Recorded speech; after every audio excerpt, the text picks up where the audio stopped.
Dear students, अस्सलाम वालेकुम। उम्मीद है आप लोग खैरियत से होंगे। अल्लाह रब्बुल इज़्ज़त आप लोगों को खुश रखे। हमने एटॉमिक स्ट्रक्चर का स्टार्ट लिया हुआ है और एटॉमिक स्ट्रक्चर के ऊपर लेक्चर नंबर 13 मैं आप लोगों के सामने लाया हूँ। और bore model of hydrogen atom जो बड़ा ही इम्पॉर्टेंट टॉपिक है, इसका स्टार्ट हमने लिया हुआ है।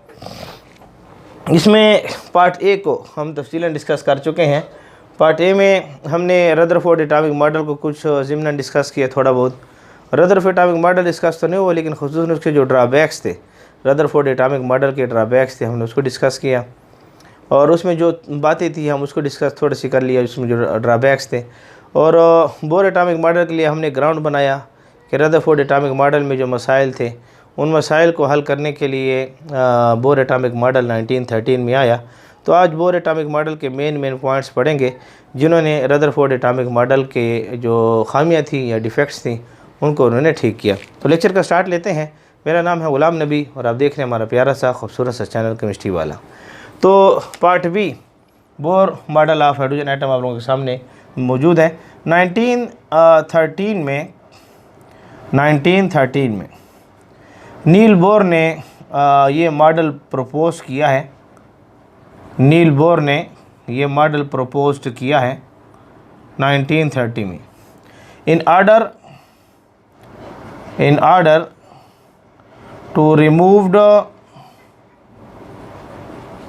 The defects in Rutherford atomic model. जो रदरफोर्ड का जो एटॉमिक मॉडल था, रदरफोर्ड के एटॉमिक मॉडल के डिफेक्ट को ख़त्म करने के लिए बोर एटॉमिक मॉडल हमारे सामने पेश किया गया। तो उससे पहले जो डिफेक्ट्स थे पार्ट ए में मैं डिस्कस कर चुका हूँ। थोड़ा पार्ट ए को देख कर इस लेक्चर की तरफ आएंगे, इंशाल्लाह आपको ज़रूर समझ आएगी। आप यूट्यूब पर लिखें bore atomic model part A, इंशाल्लाह आपको केमिस्ट्री वाला लिख कर आगे लिखें बाई केमिस्ट्री वाला, इंशाल्लाह आपको ये टॉपिक मिल जाएगा। तो आपके पास जो मेन पॉइंट्स हैं, main points Bohr's atomic model के, बोर्स का जो एटॉमिक मॉडल है, बोर्स का जो एटॉमिक मॉडल है, उसके मेन पॉइंट्स को हम डिस्कस करने जा रहे हैं।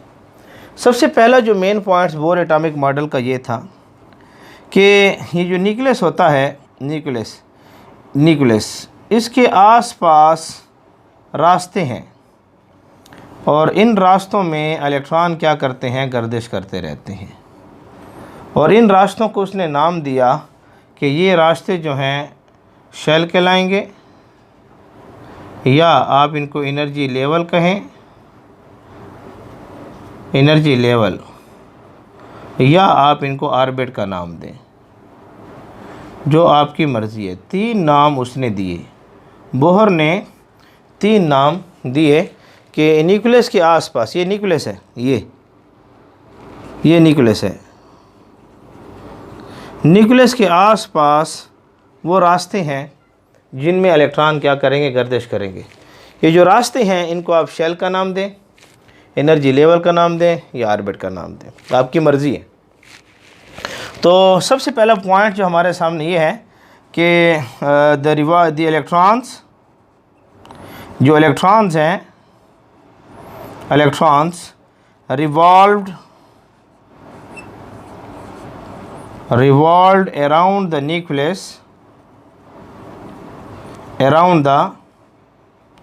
न्यूक्लियस, जो इलेक्ट्रॉन हैं ये न्यूक्लियस के आसपास घूमते रहते हैं। इन्हें सर्कुलर पाथ जो रास्ते हैं, उन रास्तों में ये इलेक्ट्रॉन गर्दिश करते रहते हैं। कॉल्ड, इन सर्कुलर पाथ को नाम दिया जाएगा एनर्जी लेवल।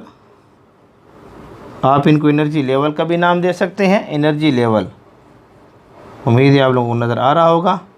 या आप इसको ऑर्बिट का भी नाम दे सकते हैं, या आप इसको शेल का भी नाम दे सकते हैं। तो आपकी मर्ज़ी, आप इसको जो नाम देना चाहते हैं। उम्मीद आपको नज़र आ रहा होगा, चेक कर लो थोड़ा सा। बिल्कुल आपको क्लियर नज़र आ रहा है। तो सबसे पहला पॉइंट जो है ना बोर एटॉमिक मॉडल का, वो ये है कि न्यूक्लियस के आसपास रास्ते हैं और इन रास्तों में इलेक्ट्रॉन क्या करते हैं, गर्दिश करते रहते हैं। बोहर ने तो ये कहा था ना कि जिस तरह सन है, सन बोहर ने रदरफोर्ड ने तो ये कहा था कि सन के आसपास प्लैनेट गर्दिश करते रहते हैं। जैसे ये अर्थ है, ये सन है और ये अर्थ है, प्लैनेट है ये। तो जिस तरह उसने कहा कि ये अर्थ जो है, ज़मीन जिस तरह सूरज के आसपास गर्दिश करती है, इस तरीके से इलेक्ट्रॉन न्यूक्लियस के आसपास गर्दिश करते हैं। अगर इस पॉइंट को चेक करें बोहर के और रदरफोर्ड के, तकरीबन पॉइंट सेम आ रहे हैं। बस फ़र्क ये है कि उसने सिर्फ ये बताया था कि न्यूक्लियस सन की तरह है और उसके बाद इसमें जो है जिस तरह अर्थ या प्लैनेट्स वगैरह सूरज के आसपास गर्दिश करते हैं, उसने ये बताया नहीं था कि न्यूक्लियस के पास ये पहला शेल है, ये दूसरा शेल है, ये तीसरा शेल है। बोर के एटॉमिक मॉडल में ये मज़ा था कि उसने कहा ये के शेल है, ये एल शेल है, ये एम शेल है। इस तरीके से इलेक्ट्रॉन जो हैं शेलों में गर्दिश करते हैं, ये एन शेल है। उसने हमें इन शेलों के बारे में तफसील बताई है कि सबसे पहले न्यूक्लियस के करीब जो शेल है ये के शेल है। उसने हमें ये शेलों के बारे में तफसील बताई, एनर्जी लेवल है शेल। उसने कहा ये के शेल है, एल शेल है, एम शेल है, एन शेल है। ये हमें बोर बता रहा है, bore atomic model. Rutherford atomic model बस खाली ये मिसाल देता था कि सूरज के आसपास जैसे ज़मीन गर्दिश करती है, ऐसे न्यूक्लियस के आसपास इलेक्ट्रॉन गर्दिश करते हैं। शेलों का जिक्र या एनर्जी लेवल या ऑर्बिट का जिक्र रदरफोर्ड एटॉमिक मॉडल नहीं करता था। तो सबसे पहला पॉइंट जो है हमारे पास बोर एटॉमिक मॉडल का आप लोगों के सामने आ चुका है। अब इस जल्दी से इस पॉइंट को अपने पास क्या करें, नोट करें। अब हमारे पास जो है दूसरा पॉइंट जो हमारे सामने आ रहा है, हमें उसको देखना है। दूसरा पॉइंट हमसे ये कहता है कि हम ये देखते हैं कि ये जो न्यूक्लियस है और न्यूक्लियस के आसपास शेल है, न्यूक्लियस के आसपास जो है शेल है, ये इस किस्म के, अगर ये दरमियान में न्यूक्लियस मौजूद है और न्यूक्लियस के आसपास शेल मौजूद हैं, जैसे यहाँ पर ये के शेल है, यहाँ पर ये एल शेल है, यहाँ पर ये एम शेल है, यहाँ पर ये एन शेल है। तो देखा गया है कि जितना शेल न्यूक्लियस से दूर होते जाते हैं, जितना शेल जो है, ऑर्बिट जो है, एनर्जी लेवल जो है ये न्यूक्लियस से दूर होते जाते हैं, इनकी एनर्जी ज़्यादा होती रहती है। तो अगर आपके सामने हम एनर्जी को लिखें, एनर्जी को, तो एनर्जी अगर हम देखें के शेल की, एल शेल की, एम शेल की, एन शेल की, तो ये आर्डर आपके सामने आएगा। यानी हम जितना न्यूक्लियस से दूर होते जाएंगे उतनी एनर्जी ज़्यादा होती जाएगी। तो एन शेल की एनर्जी एम से ज़्यादा होगी, एम शेल की एनर्जी एल से ज़्यादा होगी, एल शेल की एनर्जी के से ज़्यादा होगी। हम जब एनर्जी ऑफ इलेक्ट्रॉन पढ़ेंगे तो इंशाल्लाह आपके सामने जब वैल्यूज़ निकालेंगे तो आपके सामने क्लियर आएगा। तो ये एक आर्डर आपके पास जो आ रहा है, एनर्जी ऑफ इलेक्ट्रॉन जितने दूर होते जाएंगे, इलेक्ट्रॉन उतना न्यूक्लियस से दूर होते जाएंगे, एनर्जी क्या होगी, ज़्यादा होती जाएगी। तो पॉइंट नंबर 2 जो हमारे सामने आ रहा है कि हमारे पास जो डिस्टेंस है, डिस्टेंस जितना न्यूक्लियस से इलेक्ट्रॉन का ज़्यादा होता जाएगा, the distance of electron from the nucleus increase, it means इसका मतलब ये हुआ, it means हम ये देखेंगे इस चीज़ को, that energy of electron is also increased। Electron की जो एनर्जी है ये भी क्या हो जाएगी, ज़्यादा हो जाएगी। ये आपके पास पॉइंट नंबर 2 आपके सामने आ रहा है, इसको जल्दी से नोट कर लें। शाबाश, पॉइंट नंबर 2 आपके सामने क्लियर हो चुका है। ये उसने जो है हमें पॉइंट नंबर 2 बताया। अब पॉइंट नंबर 2 अगर हम रदरफोर्ड एटॉमिक मॉडल को देखें तो ये बात रदरफोर्ड एटॉमिक मॉडल हमें क्लियर करके नहीं देता था इतनी ज़्यादा। तीसरा पॉइंट जो था, तीसरा पॉइंट हमारे पास मौजूद है, वो ये है कि अगर ये न्यूक्लियस है और इसके दरमियान ये शेल है, ये शेल है और ये शेल है, इस तरीके से ये शेल है, ये न्यूक्लियस के आसपास ये शेल जो है ये क्या है, मौजूद है, ये न्यूक्लियस के आसपास। बोर एटॉमिक मॉडल ये कहता था कि जब तक इलेक्ट्रॉन जो हैं अपने शेल के अंदर रहेंगे, ये बड़ा इंपॉर्टेंट पॉइंट है, जब तक इलेक्ट्रॉन अपने शेल के अंदर रहेंगे तब तक वो इलेक्ट्रॉन ना एनर्जी लूज़ करेंगे ना एनर्जी गेन करेंगे। यानी यहाँ पर 2 इलेक्ट्रॉन हैं, यहाँ पर 8 इलेक्ट्रॉन हैं, यहाँ पर एल शेल के अंदर 8 इलेक्ट्रॉन होते हैं, ठीक है। और यहाँ पर इस तरीके से इलेक्ट्रॉन आपके सामने आ रही हैं। जब तक ये इलेक्ट्रॉन अपने ही ऑर्बिट के अंदर मौजूद हैं, अपने ही शेल के अंदर मौजूद हैं, तब तक ये देखा गया है कि ना तो इलेक्ट्रॉन एनर्जी लूज़ करते हैं ना इलेक्ट्रॉन एनर्जी गेन करते हैं। बड़ा इंपॉर्टेंट पॉइंट है ये कि as long as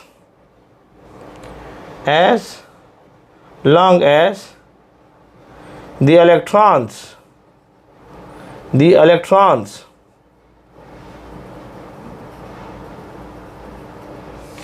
as long as, जब तक के जो इलेक्ट्रॉन्स हमारे पास मौजूद हैं, रिवॉल्व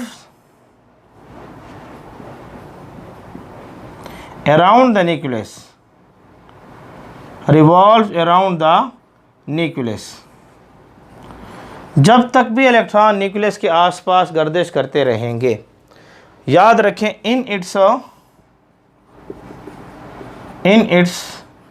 ओन ऑर्बिट, अपने ही ऑर्बिट में गर्दिश करें, शेल में गर्दिश करें, एनर्जी लेवल में गर्दिश करें। यानी जब तक इलेक्ट्रॉन अपने ही ऑर्बिट, शेल या एनर्जी लेवल में गर्दिश करते रहेंगे, दीज इलेक्ट्रॉन्स, ये जो इलेक्ट्रॉन्स हैं, neither emits energy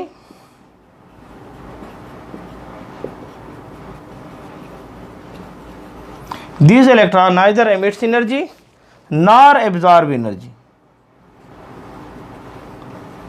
neither emits energy nor absorb energy। ये बड़ा इंपॉर्टेंट पॉइंट था कि जब तक इलेक्ट्रॉन अपने ही ऑर्बिट में गर्दिश करेंगे, के शेल के इलेक्ट्रॉन के में गर्दिश करें, एल की तरफ न जाए, एल शेल के इलेक्ट्रॉन अपने ही ऑर्बिट में गर्दिश करें, उस वक्त ना इलेक्ट्रॉन एनर्जी लूज़ करते हैं ना गेन करते हैं। ये टर्निंग पॉइंट है। असल में बोर तो ये कहता था ना कि ये न्यूक्लियस है, और बोर के ऊपर इतराज़ ये था कि इलेक्ट्रॉन जब गर्दिश करेंगे तो एक्सेलरेशन पैदा होगी, और मुसलसल मोशन होने की वजह से एनर्जी लूज़ होगी, और एनर्जी लूज़ होगी तो आखिर ये फॉल करेंगे न्यूक्लियस में। ये मॉडल था ना बोर का कि जब तक इलेक्ट्रॉन न्यूक्लियस के आर पास गर्दिश करेंगे, इनकी मूवमेंट मुसलसल है, इनकी जो रिवोल्यूशन है मुसलसल है, कंटिन्यू है। और फिजिक्स के जो क्लासिकल लॉज वो कहते थे कोई चीज़ मुसलसल मोशन में हो, उसमें एक्सेलरेशन भी पैदा हो रही हो, क्योंकि 10 इंटू द सर्कल इलेक्ट्रॉन होता है, यहाँ पर भी 10 इंटू द सर्कल इलेक्ट्रॉन होता है, एक्सेलरेशन तो पैदा होगी ना। तो क्लासिकल फिजिक्स के लॉज ये कहते थे कि इस वक्त इलेक्ट्रॉन एनर्जी लूज़ करेंगे और आहिस्ता आहिस्ता न्यूक्लियस में गिर जाएंगे और एटम कोलैप्स होगा। और हमने देखा प्रैक्टिकली एटम कोलैप्स नहीं होता था। वजह क्या है कि बोर ने कहा कि जब तक इलेक्ट्रॉन अपने ऑर्बिट में गर्दिश करते हैं, उस वक्त ना इलेक्ट्रॉन एनर्जी गेन करते हैं ना इलेक्ट्रॉन एनर्जी लूज़ करते हैं। इसलिए जो फिजिक्स के क्लासिकल कंसेप्ट था वो यहाँ पर फिट नहीं आ रहा। याद रखें, जब तक अपनी ऑर्बिट में इलेक्ट्रॉन गर्दिश करते रहेंगे ना एनर्जी गेन करेंगे ना एनर्जी लूज़ करेंगे। तो ये पॉइंट नंबर 3 को जल्दी से नोट करें। इसका स्क्रीनशॉट लेना चाहते हैं तो ले लें, मैं साइड पर हो गया हूँ। अब जल्दी स्क्रीनशॉट इसका ले लें, शाबाश, स्क्रीनशॉट ले लें इसको जल्दी से, शाबाश शाबाश शाबाश, जल्दी करें। अच्छा जी, हम इसको साफ़ करने जा रहे हैं। तो अब हमारे पास जो पॉइंट नंबर 4 आपके सामने आ रहा है, पॉइंट नंबर 4 को देखो, उम्मीद है आप लोगों को समझ आ गया होगा। तो सॉरी, बच्चा अक्सर कहते हैं कि सॉरी कब तक चलता रहेगा। असल में मुझे थ्रोट इन्फेक्शन है या एलर्जी समझ लें, तो इसलिए कुछ मसाइल का शिकार मैं रहता हूँ। तो मेरे लिए दुआ किए करें कि आपकी खिदमत कर सकूँ, ठीक है ना। तो हमारे पास जो है पॉइंट नंबर आ रहा है 4। पॉइंट नंबर 4 क्या कहता है कि अगर ये मेरे पास न्यूक्लियस है और ये के शेल है, ये एल शेल है, ये एम शेल है, ये। अब ये इलेक्ट्रॉन जब यहाँ से जंप करेगा इस तरफ, यानी के शेल से इलेक्ट्रॉन ने जंप किया एल शेल की तरफ, तो उस वक्त आप देखेंगे कि ये इलेक्ट्रॉन जो है एनर्जी को गेन करेगा। एनर्जी को क्या करेगा? गेन करेगा। तो आपके पास when an electron gain energy, जब कोई इलेक्ट्रॉन एनर्जी को गेन करेगा, जब कोई इलेक्ट्रॉन एनर्जी को क्या करेगा? गेन करेगा, तो इट यानी electron jump from lower energy level, from lower orbit to higher orbit, higher orbit. तो ये आपके पास जो है नेक्स्ट पॉइंट आपके सामने आ चुका है, पॉइंट नंबर 4, कि जब इलेक्ट्रॉन को आप एनर्जी देंगे और इलेक्ट्रॉन एनर्जी गेन करेगा, तो इलेक्ट्रॉन जंप करेगा लोअर ऑर्बिट से हायर ऑर्बिट की तरफ। लेकिन यहाँ पर ये देखा गया है कि इस हाई एनर्जी पर ये जो इलेक्ट्रॉन मौजूद है, ये इलेक्ट्रॉन जो है हाई एनर्जी पर, इस इलेक्ट्रॉन को ये देखा गया है कि अनस्टेबल है। हाई एनर्जी पर ये इलेक्ट्रॉन जो है ये क्या है? अनस्टेबल है। इसलिए ये देखा गया है कि इलेक्ट्रॉन वापस जंप करता है, यहाँ से इस तरफ आ जाता है, इलेक्ट्रॉन जो है वापस जंप करता है, वापस आता है, और जब ये वापस आएगा तब ये एनर्जी को in the form of radiation lose करेगा। ये energy in the form of radiation कहें, एनर्जी लूज़ होगी in the form of radiation कहें, आपकी मर्ज़ी है, या in the form of photon कहें, आपकी मर्ज़ी। फोटॉन कहें यानी पैकेट्स की सूरत में एनर्जी क्या होगी? रिलीज़ होगी, जिसको हम फोटॉन का नाम देते हैं। तो ये इस तरह पैकेट्स की सूरत में, फोटॉन से मुराद इस तरह एनर्जी का पैकेट होगा, इस तरह एनर्जी का पैकेट होगा, इस तरह एनर्जी का पैकेट होगा। तो एनर्जी पैकेट की सूरत में बाहर निकलेगी, रेस की सूरत में बाहर निकलेगी, रेडिएशन की सूरत में बाहर निकलेगी। इसलिए आपके पास जब इलेक्ट्रॉन हायर एनर्जी से लोअर एनर्जी की तरफ आएगा, तो जब इलेक्ट्रॉन हायर से लोअर एनर्जी की तरफ आएगा, क्योंकि अनस्टेबल था, तो अपने स्टेबिलिटी हासिल करने के लिए वापस आएगा, तो एनर्जी को लूज़ करेगा, और एनर्जी को लूज़ करेगा तो इन द फॉर्म ऑफ रेडिएशन, समझिए फोटॉन की सूरत में एनर्जी को लूज़ करेगा, रेस की सूरत में। तो ये आपके पास जो है पॉइंट नंबर 4 है। पॉइंट नंबर 5 इसके साथ ही आप लिखना चाहते हैं तो लिख लें कि when electron jump from higher energy, when electron jump from higher energy level to lower energy level, when electron jump from higher energy level to lower energy level, it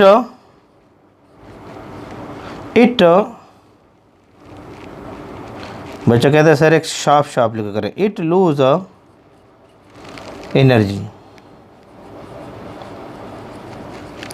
in the form of radiation कहें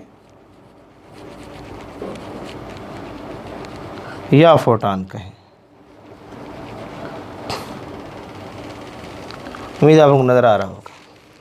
तो ये point अपने दिमाग में रख लें कि जब इलेक्ट्रॉन जो है जंप करेगा हायर एनर्जी स्टेट से लोअर एनर्जी स्टेट की तरफ, तो ये देखा गया है उम्मीद है थोड़ा सा कैमरा हिल गया, उम्मीद है आपको नज़र आ रहा होगा। हाँ नज़र आ रहा है क्लियर। तो ये इलेक्ट्रॉन जब जंप करता है from higher energy level to lower energy level को, तो उस वक्त आप देखेंगे कि ये एनर्जी को लूज़ करेगा इन द फॉर्म ऑफ रेडिएशन या फोटॉन की सूरत में क्या करेगा, लूज़ करेगा। तो ये हमारे पास पॉइंट नंबर 4 समझ लें। पॉइंट नंबर 5 को देखते हैं, स्क्रीनशॉट ले लें, शाबाश। पॉइंट नंबर 4 उम्मीद है आप लोग ने नोट किया होगा, इसको साफ़ कर लेते हैं। पॉइंट नंबर 5 या इसी पॉइंट को आप आगे बढ़ाएं। पॉइंट नंबर 5 को डिस्कस कर लेते हैं। यही 4 पॉइंट ही हमारे सामने आएगा, इसकी यहाँ देख लेते हैं। उम्मीद है आप लोगों को समझ आ रही होगी। बस याद रखें, ये आप ही लोगों का साथ है केमिस्ट्री वाला के नाम से, और ये आप ही लोगों का चैनल है। इसे ज़्यादा से ज़्यादा बच्चों को दें ताकि हमें क्वालिटी एजुकेशन केमिस्ट्री के लिहाज से बच्चों को पहुंचा सकें।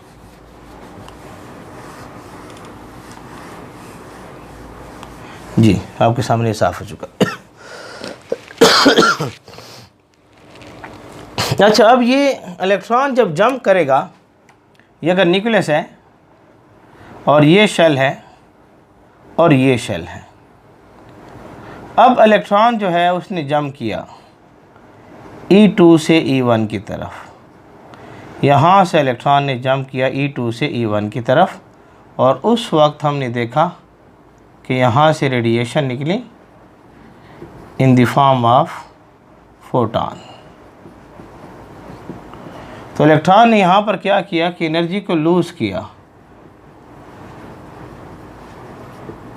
इलेक्ट्रॉन ने यहाँ पर एनर्जी को क्या किया, लूज़ किया, हमने देखा। तो अब ये डिफरेंस इन एनर्जी आएगा, यानी इस शेल और इस शेल के दरमियान जो डिफरेंस इन एनर्जी आएगा, ये जिसको डेल्टा ई से शो करेंगे, चेंज इन एनर्जी, वो बराबर होगा E2 नफी E1 के। तो आप याद रखें कि when electron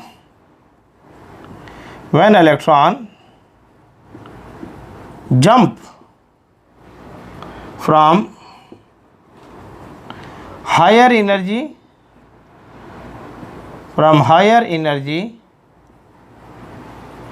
orbit to lower energy orbit,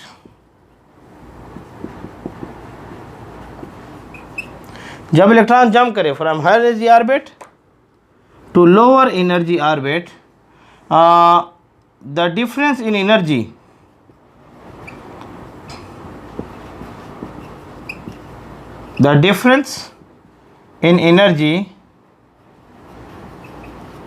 can be calculated.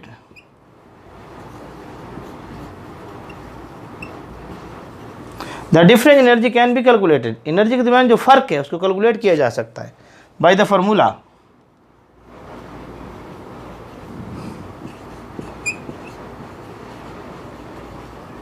और वो फार्मूला होगा डेल्टा E बराबर है E2,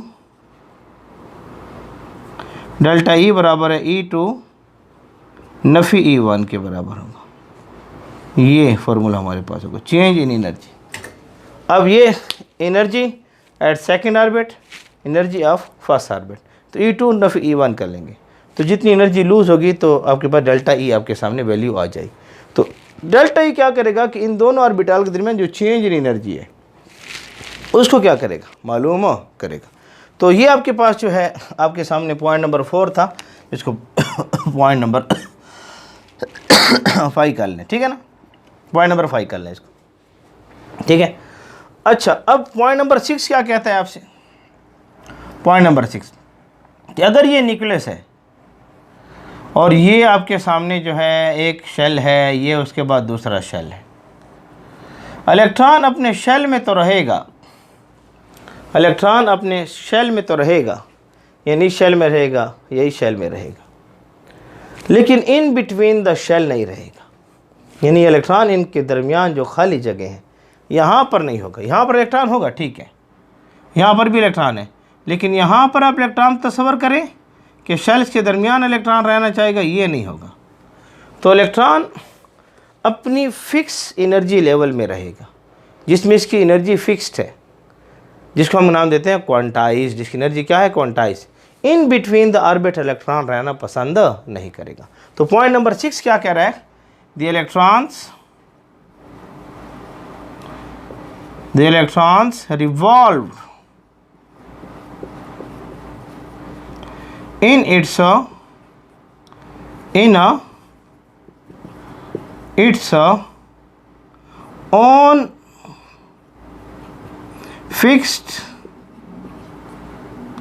its own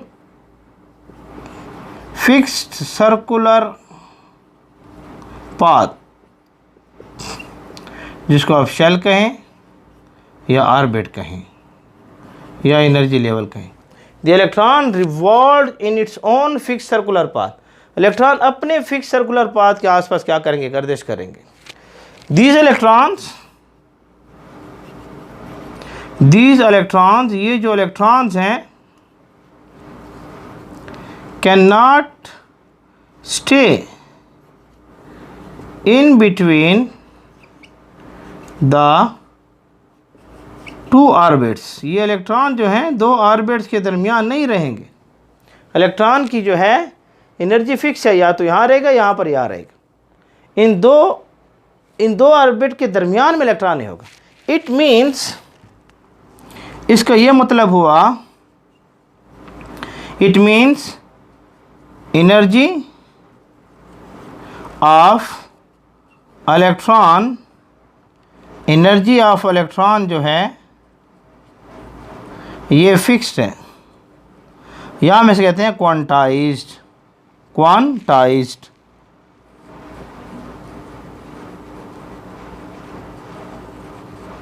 energy of electron fix से मुराद क्या है कि एनर्जी ऑफ इलेक्ट्रॉन क्वांटाइज्ड है। एनर्जी ऑफ इलेक्ट्रॉन क्या है? क्वांटाइज्ड है। आपको नज़र आ रहा है बिल्कुल। तो यहाँ पर ये चीज़ याद रखें कि इलेक्ट्रॉन जो है इस वजह से यहाँ रहेगा या यहाँ रहेगा या इसके ऊपर वाले शेल में रहेगा, इन बिटवीन द शेल में रहेगा। इस वजह से इस इलेक्ट्रॉन की एनर्जी फिक्स है, हम इसे क्वांटाइज का नाम देते हैं। इसलिए तो हमें डिस्क्रीट स्पेक्ट्रम हासिल होता है, कंटिन्यूस स्पेक्ट्रम हासिल नहीं होता।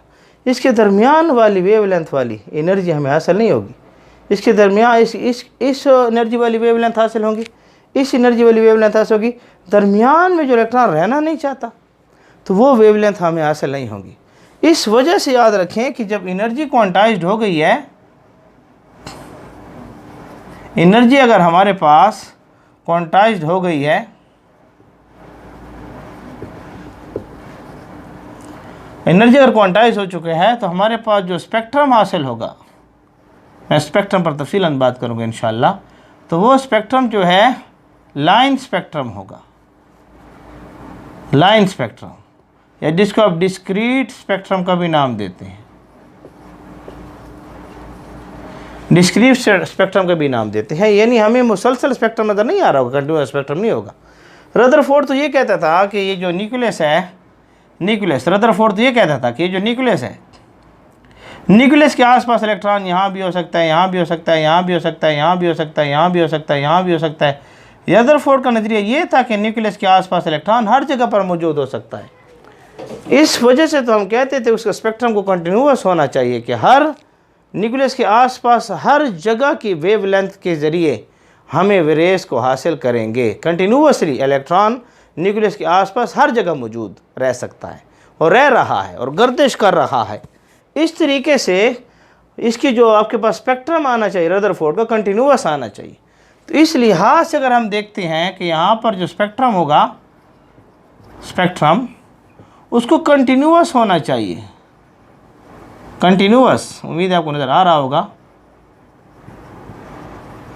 और असल में कंटिन्यूअस स्पेक्ट्रम होता नहीं है। क्यों? वजह क्या है कि बोर कहते हैं कि इलेक्ट्रॉन की एनर्जी यहाँ पर फिक्स है, यहाँ पर फिक्स है। इस तरीके से हर फिक्स ऑर्बिट में इलेक्ट्रॉन रहेगा, इन बिटवीन द ऑर्बिट में नहीं रहेगा। इसलिए यहाँ की वेवलेंथ हमें हासिल नहीं होगी, यहाँ की वेवलेंथ हमें हासिल नहीं होगी। इसलिए हमें मुकम्मल कंटिन्यूअस स्पेक्ट्रम हासिल नहीं होगा। जैसे रदरफोर्ड कह रहा था कि इनके आसपास, न्यूक्लियस के आसपास इलेक्ट्रॉन हर जगह है, इसलिए स्पेक्ट्रम भी कंटिन्यूअस दे रहा होगा। लेकिन एक्चुअली हमें लाइन स्पेक्ट्रम मिलता है, डिस्क्रीट स्पेक्ट्रम मिलता है। बाज़ हमें वेवलेंथ मिलती हैं जिनसे कलर शो होता है, और बाज़ वेवलेंथ हमें नहीं मिलती जिनसे कलर शो नहीं होता, जिसको हम डिस्क्रीट स्पेक्ट्रम या लाइन स्पेक्ट्रम का नाम देते हैं। इंशाल्लाह स्पेक्ट्रम पर तफसीलन मैं बात करूँगा। तो ये पॉइंट नंबर जो है आपके सामने 6 है। इसको जल्दी से आप क्या कर सकें, नोट कर सकें, तो जल्दी से क्या कर लें, नोट कर लें। शाबाश, पॉइंट नंबर 6 को जल्दी से नोट कर सकें। शाबाश, जल्दी करें। उम्मीद है आप लोगों ने नोट कर लिया होगा। हम नेक्स्ट पॉइंट की तरफ चलते हैं, जो नेक्स्ट पॉइंट हमारे पास मौजूद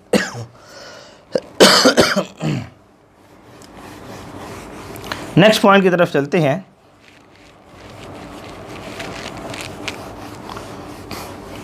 हमारा उम्मीद है आप लोगों को समझ आ गई होगी। अच्छा, समझ आ गई तो अच्छी बात है कि आप लोगों को समझ आ गई है। हमारा तो मकसद है कि आप लोगों को समझ आ जाए, ठीक है ना। नेक्स्ट पॉइंट को हम चेक करते हैं कि नेक्स्ट पॉइंट हमारे पास कौन सा आ रहा है। तो देखें, आपको क्लियर नज़र आ रहा है। तो यहाँ पर जो है जो हम देख रहे हैं कि हमारे पास जो है नेक्स्ट पॉइंट जो आएगा, उम्मीद है आप लोगों को समझ आ रही होगी, तो अच्छी बात है कि समझ आ रही है, हमारा तो मकसद आप उनको समझाना है। तो नेक्स्ट पॉइंट जो हमारे सामने आ रहा है बड़ा इंपॉर्टेंट है, और ये इस पॉइंट के लिहाज से हम एनर्जी ऑफ इलेक्ट्रॉन को डिस्कस करेंगे और रेडियस को डिस्कस करेंगे, और ये पॉइंट बड़ा इंपॉर्टेंट है। ये एक्सपेरिमेंटल बेस पर देखा गया है। पॉइंट नंबर 8 हमारे सामने है। पॉइंट नंबर 8 कि हमारे पास अगर ये न्यूक्लियस है, ये न्यूक्लियस, और ये एक शेल है, और ये एक शेल है, ठीक है, या मैं इसको ले लेता हूँ, और ये न्यूक्लियस। अब यहाँ इलेक्ट्रॉन मौजूद है ये, तो हमने ये देखा है कि इलेक्ट्रॉन इस तरह गर्दिश कर रहा है, यहाँ से यहाँ आएगा, यहाँ से यहाँ आएगा, और यहाँ से यहाँ आएगा। ये इलेक्ट्रॉन मुसलसल गर्दिश में है, इस तरीके से हरकत कर रहे हैं इलेक्ट्रॉन, ऐसे इस तरीके से ऐसे इलेक्ट्रॉन क्या करे, हरकत कर रहा है। तो हमने ये देखा है कि इस इलेक्ट्रॉन का कोई ना कोई मास भी है। इलेक्ट्रॉन हरकत कर रहा है तो इस इलेक्ट्रॉन की कोई ना कोई वेलोसिटी भी होगी, डायरेक्शन चेंज हो रही है ना।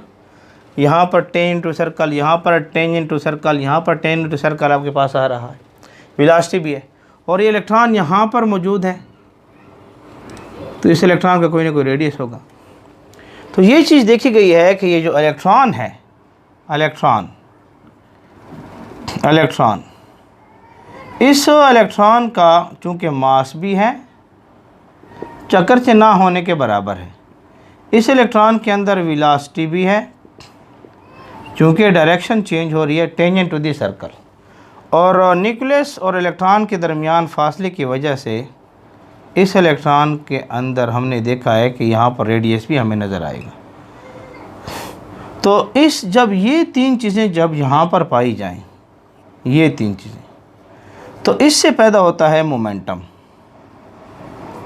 Produced momentum, produced momentum. इससे मोमेंटम पैदा होता है। और चूंकि मोमेंटम इन सर्कल है, मोमेंटम इन सर्कल पैदा हो रहा है, मोमेंटम इन सर्कल, इस वजह से इसको नाम देते हैं एंगुलर मोमेंटम। एंगुलर मोमेंटम का नाम दिया जाता है एंगुलर मोमेंटम। इसलिए याद रखें कि आपके पास ये एंगुलर मोमेंटम हमारे पास होगा mvr, और इसको देखा गया है कि एंगुलर मोमेंटम जो है, एंगुलर मोमेंटम ये इन्वर्सली प्रोपोर्शनल है 2 पाई के, इन्वर्सली प्रोपोर्शनल है 2 पाई के एंगुलर मोमेंटम। ये 2 पाई जो होता है ना, सर्कल के अंदर जब हम लेते हैं, सर्कल को मेजर करने के लिए हमें ज़रूरत होती है रेडियन। सर्कल को मेजर करने के लिए हमें क्या चाहिए, रेडियन चाहिए। जैसे कि आपके पास जो है, यहाँ से एक इलेक्ट्रॉन ले लूँ और एक इलेक्ट्रॉन यहाँ ले लूँ, ये अब इसको यहाँ ट्रायंगल बना लो इसके साथ। अब ये जो एंगल है ना, ये एंगल थीटा, इसको रेडियन का नाम देते हैं, ये रेडियन है।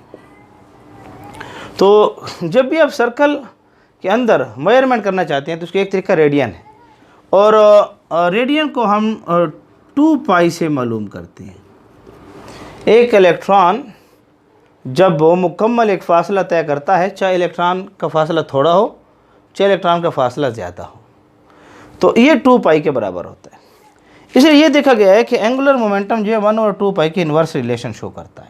बोहर ने इसको एक्सपेरिमेंटल बेस पर चेक किया, और यहाँ पर प्रोपोर्शनलिटी को ख़त्म करने के लिए हम लेते हैं mvr is equal to h/2 pi, h/2 pi. अब ये h जो है, h इसको नाम देते हैं प्लैंक्स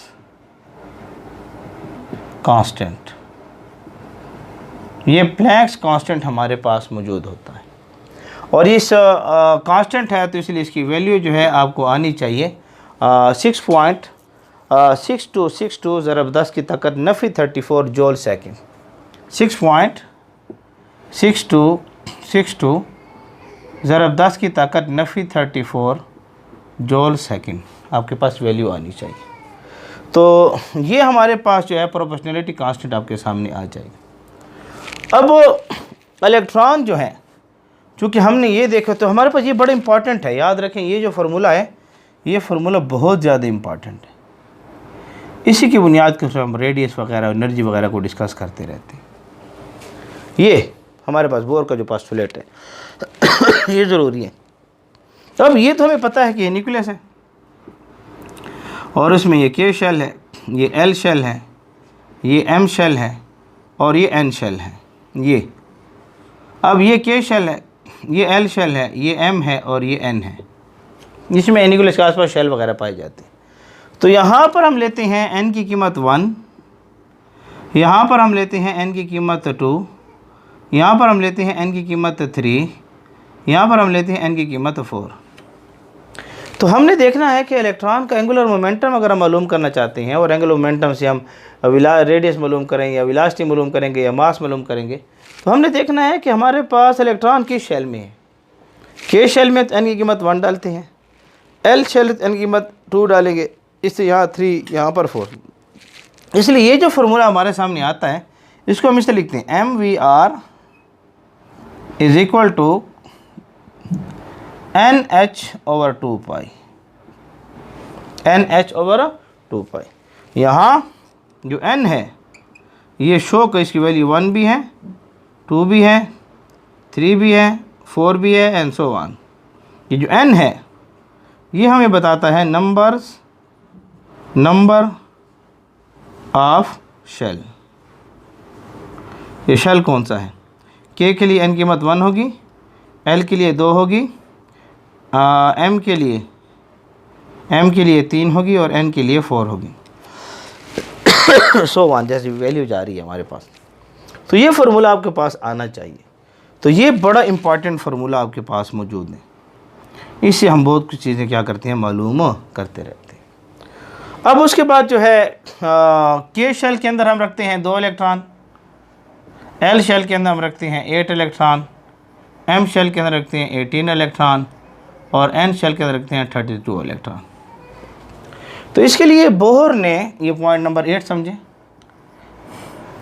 जो बोहर हमारे पास मौजूद था, Bohr's atomic model, Bohr's atomic model, Bohr's atomic model, ये हमें ये कहता था कि यहाँ जो वैल्यूज हमारे पास आ रही हैं अकॉर्डिंग टू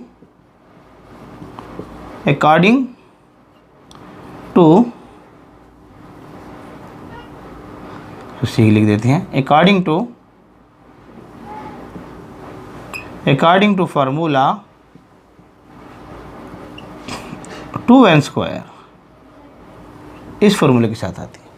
जैसे हम यहाँ k की वैल्यू लिखना चाहते हैं और k के लिए n की कीमत 1 है, तो यहाँ मैं 1 डालूँगा, यहाँ k, यहाँ मैंने 1 डाल दिया, 2 1 का स्क्वायर मैंने डाल दिया, तो k किसके बराबर हो जाएगा 2 1, तो k की वैल्यू के अंदर 2 इलेक्ट्रॉन आपके पास आ जाएंगे, ये 2 इलेक्ट्रॉन आ जाएंगे। इस तरीके से अगर मैं l के लिए इस्तेमाल करूँ, l के लिए n की कीमत जो है हमारे पास जो है वो 2 है, तो 2n² डालें तो क्या होगा 2, यहाँ 2 का स्क्वायर डाल देंगे, आप n की कीमत हमने 2 डाल दिया ना ये, तो क्या हो जाएगा आपके पास n की कीमत 2 है, तो l के अंदर 2n² आपने ले रखा है और यहाँ पर ये 2 2 ज़र 4,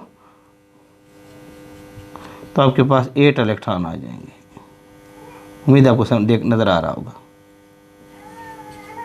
8 इलेक्ट्रॉन आ जाएंगे। इसलिए यहाँ पर ये 2 इलेक्ट्रॉन थे और यहाँ पर ये 8 इलेक्ट्रॉन थे। तो ये हमारे पास बोर एटॉमिक मॉडल आप लोगों के सामने मौजूद है। तो बहरहाल हाइड्रोजन की बुनियाद के ऊपर ये मॉडल पेश किया गया था। स्पेक्ट्रम की बातें तो इंशाल्लाह बाद में डिस्कस करेंगे। तो मैं साइड पर हो गया हूँ, जल्दी से लेक्चर को नोट कर लें, या स्क्रीनशॉट लेना चाहते हैं तो ले लें, शाबाश, जल्दी करें, जल्दी कर लें, शाबाश। उम्मीद है आप लोगों ने लेक्चर को नोट कर लिया होगा या स्क्रीनशॉट ले लिया होगा। तो ये आपका हमारा प्यारा सा साथ है केमिस्ट्री वाला के नाम से। हमारे साथ जुड़े रहें और खूब मेहनत करते रहें। अल्लाह रब्बुल इज़्ज़त आप लोगों को खुश रखे।